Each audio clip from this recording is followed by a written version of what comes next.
क्या आपको PCOD natural तरीके से ठीक करना है? आपके जो एक्नेस है वो भी आपको ठीक करने हैं, तो ये वीडियो आपके लिए है।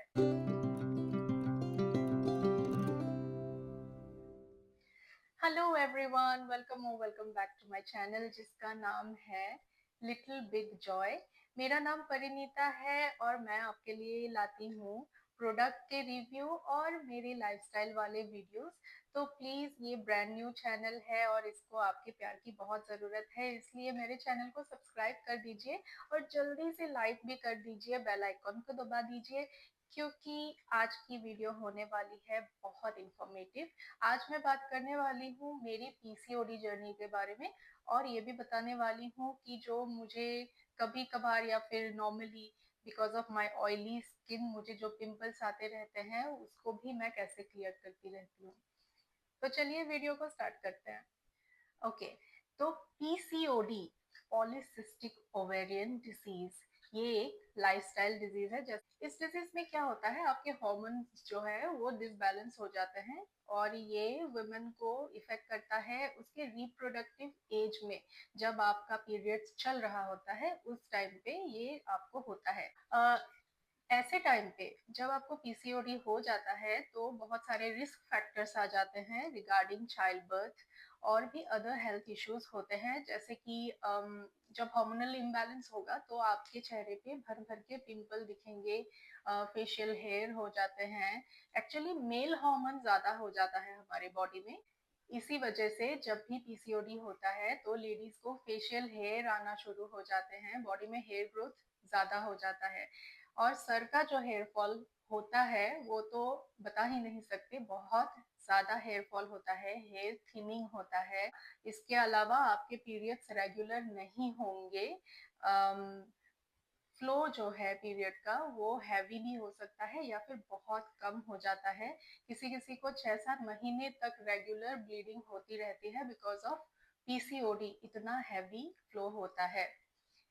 और चाइल्ड बर्थ पे इफेक्ट पड़ता है ऐसा बोलते हैं, क्योंकि क्या होता है, जो आपके ओवरीज या एग्स मैच्योर होते हैं वो सारे सिस्ट में बदल जाते हैं, पानी का चोला जैसा, वो सारे वहां पे बदल जाते हैं, और इसी वजह से आपकी जो ओवरीज है वो मैच्योर नहीं हो पाती, या फिर मैच्योर होने के बाद वो सिस्ट बन जाती है, तो फिर वो फर्टिलिटी में प्रॉब्लम करती है। मूड स्विंग तो ऊपर से अलग ही बात है।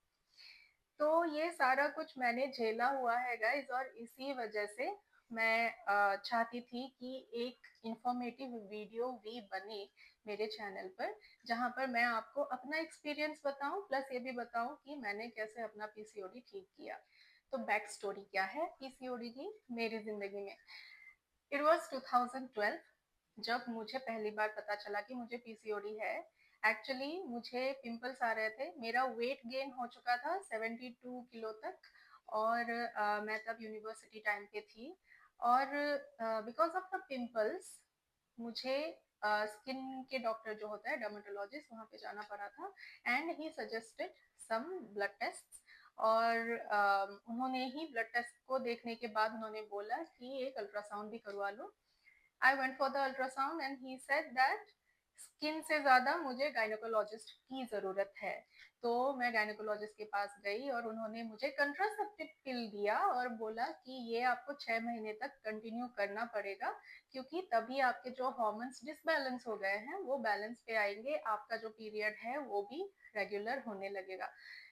वैसे मुझे पीरियड पे इरेगुलरिटी नहीं थी, मुझे नॉर्मल पीरियड्स आया करते थे, लेकिन फ्लो बहुत ज्यादा था मेरा।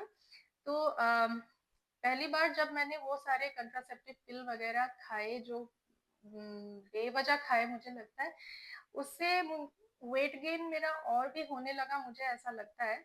और हाँ, एक बात थी कि वो कंट्रासेप्टिव पिल खाने के बाद मेरे पिंपल्स क्लियर हो गए थे, लेकिन मुझे ये पिल्स 6 महीने तक कंटिन्यू नहीं करने थे, और कोई ऐसा तरीका चाहिए था जिससे मैं नेचुरली पीसीओडी को फाइट कर सकूं। एक्चुअली पीसीओडी को फाइट कर सकूं ऐसा नहीं था, मुझे था कि मुझे क्लियर स्किन चाहिए। पीसीओडी कोई बीमारी है जैसा मुझे लग ही नहीं रहा था उस टाइम पे, मैं बिल्कुल सीरियस नहीं थी इसको लेके। तो मुझे ये था कि मुझे क्लियर स्किन चाहिए। और वेट के बारे में भी मैं इतनी कंसर्न्ड नहीं थी एक्चुअली, क्योंकि उस टाइम पे मुझे फिटनेस हो गया या फिर कुछ हो गया, इन सब चीज़ों के बारे में इतना पता भी नहीं था और मुझे लगता था कि मुझे ज़रूरत ही नहीं है। तो इसी टाइम पे थ्रू सोशल मीडिया मुझे एक दोस्त मिला जो मेरा भाई जैसा है, मेरा मतलब he was my junior in my college. तो वो एक फिटनेस फ्रीक था and he used to hit gym. तो उन्होंने मुझे बताया कि आप दीदी आप जिम किया कीजिए, कुछ तो कीजिए ऐसा, थोड़ा सा आप चब्बी बन गए हो, ऐसे बोला उन्होंने मुझे। तो मुझे तब भी कोई ऐसा इतना फर्क नहीं पड़ा, but he was forcing me कि नहीं आपको सुबह जल्दी उठ के कुछ तो करना है, वर्कआउट करना है, आपको जिम नहीं जाना है तो फिर आप घर में ही फ्री हैंड कर सकते हो। और उसने मुझे एक प्रॉपर डाइट चार्ट दिया और जिसमें एक दिन का चीट डे भी था, और उसने मुझे कुछ ऐसे एक्सरसाइजेस बताए जो मैं घर में ही कर सकती हूँ। तो मैंने एक्सरसाइज करना शुरू किया। पहले 2 दिनों तक बॉडी ऐसा लगा जैसे टूट के बिखर जाएगा, लेकिन धीरे धीरे मुझे एक्सरसाइज की आदत लगने लगी और वो मुझे इतना अच्छा लगने लगा कि मैं यूट्यूब वगैरह जब भी देखती थी उस वक्त ही मैं सिर्फ एक्सरसाइज, एरोबिक्स, जुम्बा, ये सारे वीडियोस ही देखती रहती थी और फिटनेस मेरे दिमाग में बैठने लगा था। और फिर धीरे धीरे घर में और क्या किया जा सकता है ये सोच के जब मैंने देखना शुरू किया तो मुझे एरोबिक्स मिला and it became the love of my life. मुझे इतना अच्छा लगा एरोबिक करके कि मैंने डिसाइड किया कि मुझे रोज ही करना है। और रोज एरोबिक करते करते मुझे फिटनेस की दुनिया में मैं चली गई थी। जो दवाइयाँ मुझे दी गई थी पीसीओडी को ठीक करने के नाम पे, वो मैंने 6 महीने तो कंटिन्यू नहीं किए, शायद 2 या 3 महीने मैंने खाए होंगे। उसके बाद से मैंने एक्सरसाइज करना ही ठीक समझा। मुझे पता भी नहीं था कि एक्सरसाइज करने से एक्चुअली पीसीओडी जाती है। मुझे बस ये था कि अच्छा लग रहा है मुझे वर्कआउट करके, तो फिर मैं कर रही थी। वेट मेरा रिड्यूस हो रहा था, मुझे थकान महसूस नहीं होती थी। मैं 2-3 मोहल्ले तक अगर सीढ़ियाँ चढ़ के भी ऊपर जाऊँ तब भी थकान नहीं महसूस होती थी। 6th फ्लोर तक मुझे कोई थकान महसूस नहीं होती थी। मतलब बॉडी एनर्जेटिक रहने लगी थी मेरी। एक्सरसाइज मेरी एक हॉबी जैसी बन गई थी। ऑलमोस्ट 2 साल के बाद मैं एक बार चेन्नई गई। रूटीन बॉडी चेकअप में गायनोकोलॉजिस्ट को भी देखना होता है। तो मैंने उनको बताया कि मुझे पीसीओडी था 2 साल पहले, मैंने दवाई 2-3 महीने ही लिए होंगे, क्या अभी भी है मुझे पीसीओडी? तो उन्होंने कहा कि चलो देखते हैं, अल्ट्रासाउंड करके देखते हैं। उन्होंने अल्ट्रासाउंड किया तो वहाँ पे उन्होंने बताया कि पीसीओडी के छाप तो है, कि कुछ तो हुआ था पेट में, लेकिन पीसीओडी नहीं है। तो उन्होंने मुझे बस एक सवाल पूछा, what did you do, what did you do actually, ऐसे पूछा। तो उन्होंने बोला कि आप कुछ तो फिजिकल वर्कआउट हो गया, कुछ तो आपका हॉबी हो गया जैसे डांस वगैरह, कुछ तो आप ऐसा कर रहे हो जिस वजह से आपकी बॉडी, मतलब जो पीसीओडी था आपकी बॉडी से वो जा चुका है, सिस्ट नहीं रहे। लेकिन सिस्ट थे, इसलिए बॉडी में सिस्ट का छाप जो है वो रह गया है, लेकिन सिस्ट नहीं है अभी, आपको बिल्कुल भी नहीं है। पीसीओडी आपके बॉडी से खत्म हो चुका है, जा चुका है। तो आप जो कर रहे थे वो कंटिन्यू करते रहिएगा। ओके, तो इतनी सी थी मेरी कहानी कि मैंने पीसीओडी को कैसे फाइट किया। अब मैं आप लोगों को बताने जा रही हूँ कि पीसीओडी होते वक्त आप किन बातों का ख्याल रखें।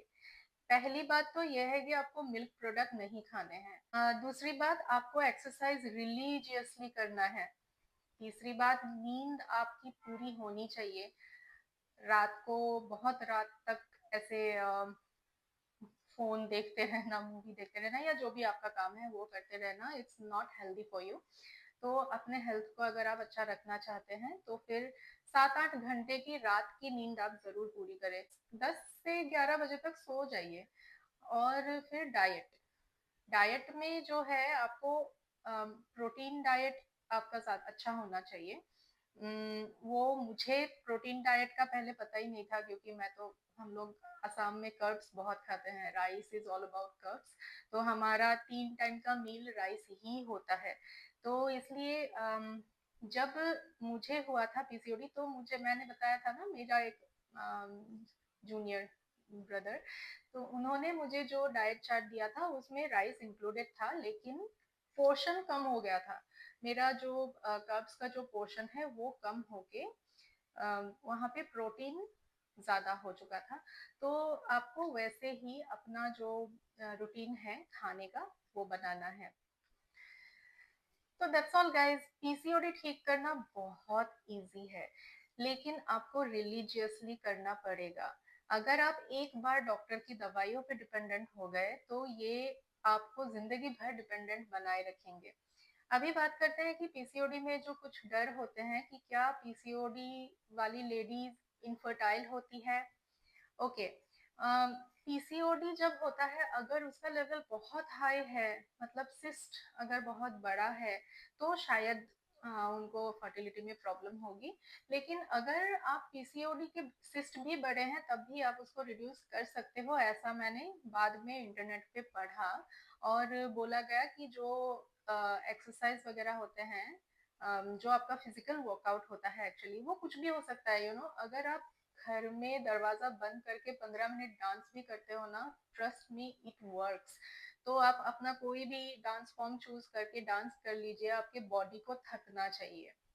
और अगर आप नींद पूरी ले रहे हो, अगर खाना अच्छे से खा रहे हो, घर का खाना खा रहे हो, जंक फूड इतना नहीं खा रहे हो, तला हुआ भुना हुआ उतना नहीं खा रहे हो। देखो, बाहर खाने के भी तो ऑप्शंस, अच्छे वाले ऑप्शंस होते हैं ना, अगर आप बाहर खा रहे हो तो रोज ही क्यों पिज्जा या चीज वाला चीजें खाना है ना, लाइक बर्गर वगैरह, ये सारा अच्छा नहीं होता है बॉडी के लिए।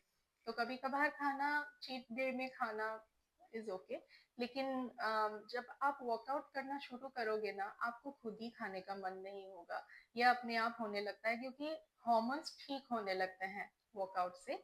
और जब आपके हार्मोन कंट्रोल में आते हैं तो ट्रस्ट में आपको जंक फूड, शुगरी फूड, ये सब कुछ खाने का मन ही नहीं करेगा, and it will lead you to a healthy lifestyle. का वेट लॉस होना जरूरी है अगर आप वेट लॉस कर रहे हो विदाउट मेडिकेशन, क्योंकि डॉक्टर्स क्या करते हैं आजकल, अलोंग विथ कंट्रासेप्टिव पिल्स आपको वेट लॉस का भी, मतलब वेट मैनेजमेंट का भी एक दवाई देते हैं, जिसे लेते ही आपका वेट रिड्यूस होने लगता है। लेकिन जहां आपने दवाई छोड़ी, वेट फिर से बढ़ना शुरू हो जाएगा। तो ये कोई तरीका है नहीं, है ना। इससे आप क्या हो रहे हो, आपके बॉडी को दवाई की लत लगा रहे हो। तो जब दवाई की बहुत जरूरत है बॉडी को, उस टाइम पे आप दवाई लो। लेकिन कुछ ऐसी डिजीज जिसमें दवाई की जरूरत है ही नहीं, जो आप खुद से ही अपने मन के डिटर्मिनेशन से ठीक कर सकते हो, तो फिर व्हाई नॉट। जो आपका जो बॉडी का हार्मोनल इम्बैलेंस जो अगर बैलेंस होने लगे, जिससे आपका वेट लॉस होने लगे, पीसीओडी जाने लगे, तो वो सारे एक्सरसाइज आप किया कीजिए। इससे आपका जो इनफर्टिलिटी का जो डर है वो भी खत्म हो जाएगा। मुझे ये डर लगा था पहले, क्योंकि पीसीओडी जब मुझे डिटेक्ट हुआ था, आई वॉज नॉट मैरिड, और 2 साल के अंदर मेरा पीसीओडी खत्म भी हो चुका था। और जब तक मेरी शादी हुई तब तक इस बात को ऑलमोस्ट 8 साल हो चुके थे। Now I have a beautiful daughter. Okay, the second question is PCOD के जो एक्नीज होते हैं, मैं आपको, अगर मुझे पुराने फोटोज मिले तो मैं यहाँ पे जरूर दिखाऊंगी आपको। मुझे इतने बड़े बड़े पिंपल्स यहाँ पे आते थे, एकदम बड़े, रेड, और बहुत ज्यादा पेनफुल हुआ करता था वो सारे पिंपल्स।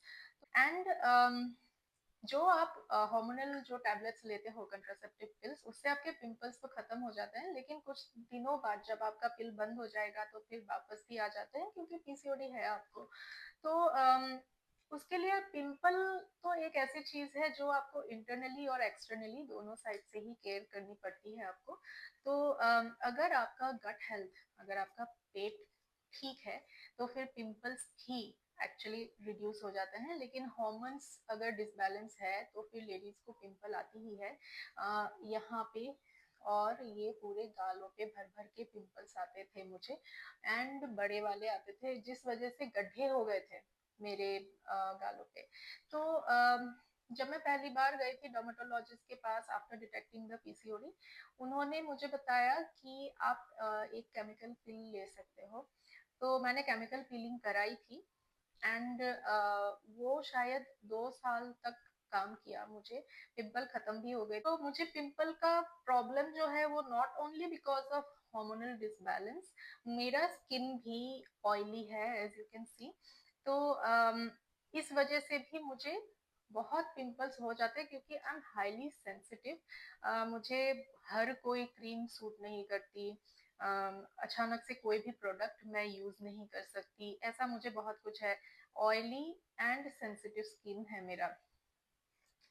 तो इस वजह से अभी जो है मुझे एक्सटर्नली भी एक्नी के लिए केयर लेना पड़ता है। इवन दो मुझे अभी पीसीओडी नहीं है, एक्नी मुझे आते रहता है because of my oily skin, और वो भी पेनफुल एक्नीज ही आते हैं। बहुत सारे ट्रायल्स एंड एरर्स के बाद, बहुत सारे पैसे खर्च करने के बाद डिफरेंट डिफरेंट ब्रांड के प्रोडक्ट पर फाइनली आई गॉट डॉटन की। ये कोई स्पॉन्सर्ड वीडियो नहीं है गाइस, मैं अपने एक्सपीरियंस से ही बता रही हूँ। लास्ट शायद 3 years या 4 years से आई एम यूजिंग डॉटन की and it's it's working like magic on my skin.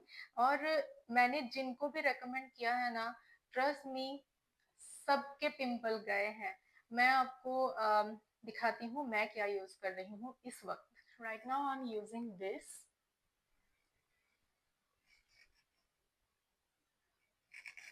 ये है डॉटन की का विटामिन ई एंड सी वाला मॉइस्चराइजर। लिखा हुआ है super bright moisturiser. Okay, brightness का तो मुझे नहीं पता, लेकिन ग्लो ये बहुत देती है स्किन को राइट नाउ। क्योंकि मुझे एक्टिव एक्नी नहीं है इसीलिए मैं ये यूज कर रही हूँ, लेकिन अगर आपको एक्टिव एक्नी है तो डॉटन की का जो कीका कीका वाला जो रेंज है, जो ग्रीन कलर में आता है, मैं लिंक डिस्क्रिप्शन में दे दूंगी। अगर मुझे मिलता है ऑनलाइन, हाँ मिल ही जाएगा। तो वो कीका वाला आप जो है वो जरूर यूज कीजिए, इससे आपके एक्नी रिड्यूस हो जाएंगे, क्या खत्म ही हो जाएंगे। मेरे हुए हैं, जो हार्मोनल एक्ने नहीं है वो खत्म हुए हैं, और जब हार्मोनल थे वो भी खत्म हुए हैं। Actually it's very effective guys, मैं बता रही हूँ। और अगर आपको बस एक दो पिंपल है जो आपको रात भर में ठीक करने हैं काइंड ऑफ, तो आप ये वाला यूज कर सकते हो। ये ड्रग स्टोर में भी आपको इजीली मिल जाएगा, और अगर Amazon या फिर कहीं भी अगर मिलता है तो फिर मैं लिंक डाल दूंगी डिस्क्रिप्शन में। एजिडर्म करके एक ये क्रीम है, ये जेल फॉर्म में भी आती है। तो ये एजिलिक एसिड क्रीम है 10% कंसेंट्रेशन के साथ। तो ये वाला जो है आप नॉर्मल क्रीम की तरफ ही यूज कर सकते हो, मैंने देखा है बहुतों को यूज करते हुए, but I don't do that. मैं सिर्फ एक्नी के ऊपर लगाती हूँ और सुबह तक ये एक्नी को सुखा देता है। एंड ये वाला जब से मैंने यूज किया है ना, लाइक 4 साल तो हो चुके हैं, ये जब से मैंने यूज किया है, जो आपका एक्नी की वजह से जो गड्ढे बन जाते हैं वो सारे भी इसने खत्म किए हैं। मुझे प्लेन स्किन देने में बहुत बहुत हेल्प किया है मुझे डॉटन की ने। तो मैं अभी और कोई प्रोडक्ट के बारे में सोचती भी नहीं हूँ। लाइक अगर ये लगाते वक्त भी मुझे कोई एक्नी वगैरह अगर 6 महीने में अगर वापस आ रहे हैं या ऐसा कुछ, तो आई स्विच टू कीका, जो ग्रीन कलर का मॉइस्चराइजर है वो कुछ दिनों लगाने के बाद आपका जो है एक्ने खत्म ही हो जाता है। हाँ, फिर से मैं इसमें वापस आ जाती हूँ because I love this one. और एक और बात, सुबह उठ के ही आपको जरूर जरूर जरूर सनस्क्रीन लगानी चाहिए। अपना चेहरा धो लीजिए, मॉइस्चराइजर अच्छे से लगाइए, उसके बाद सनस्क्रीन लगाइए। मैं ये यूज कर रही हूँ, see this is also Dottin की। ये है डॉटन की का Kameng mattifying sunscreen.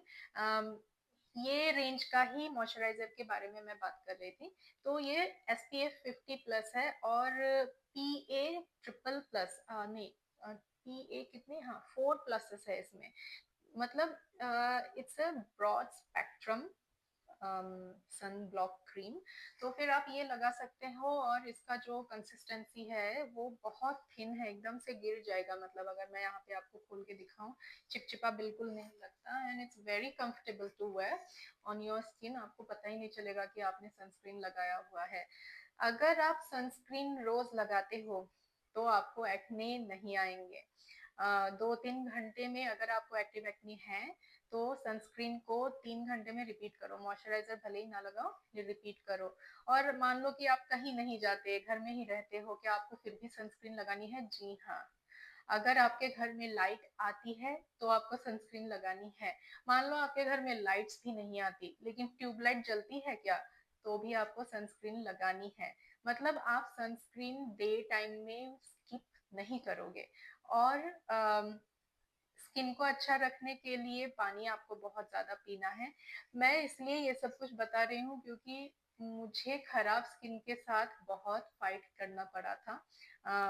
Even though मुझे पीसीओडी खत्म हो चुका था, लेकिन स्किन का जो ऑयलीनेस है इस वजह से मुझे पिंपल्स बीच बीच में आते रहते थे, इसीलिए तो ये प्रोडक्ट आप एक बार यूज करके देख सकते हो अगर आपके अभी भी एक्टिव एक्नी है, या फिर अगर आपको स्किन को अच्छा करके रखना है, okay guys, so that's all for today's video. और अगर आज का वीडियो आपको अच्छा लगा है, प्लीज लाइक एंड सब्सक्राइब कर दीजिएगा, शेयर भी कर दीजिएगा।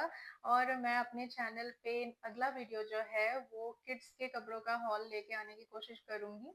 और जो भी हॉल वीडियोस है वो तो आते ही रहेंगे।